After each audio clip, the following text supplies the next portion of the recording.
আমি তেল বসিয়ে দিয়েছি, তেলটা ভালো মতন গরম হওয়ার তো অপেক্ষা করব।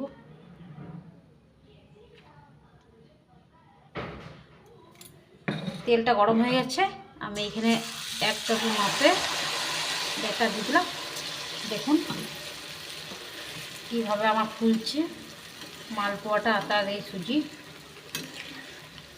আপনাদের যদি আমার রান্না ভালো লাগে অবশ্যই একটা লাইক কমেন্ট শেয়ার করে দেবেন। দেখুন কত সুন্দর মালপোয়াটা ফুলে গেল। দেখছেন, আমি এমনি করে বাকিগুলো ভেজে নেবো, আর একটা দেখাবো।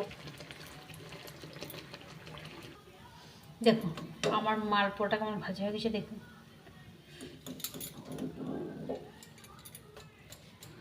আমি আর একটা করে নেবো, দেখাবো আপনাদেরকে।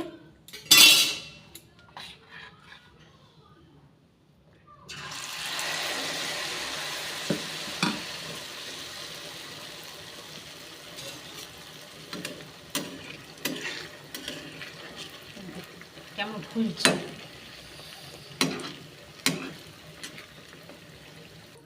এই দেখুন আমার ভাজা হয়ে গেছে, এটাও বাকিগুলো ভেজে নেবো আমি, তারপর দেখাচ্ছি আপনাদেরকে। দেখুন আমার মালপোয়া রেডি।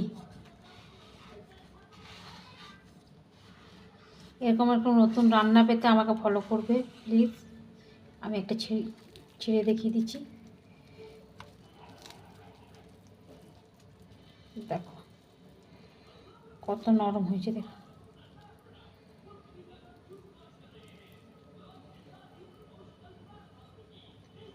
আটা দিয়ে মালপোয়া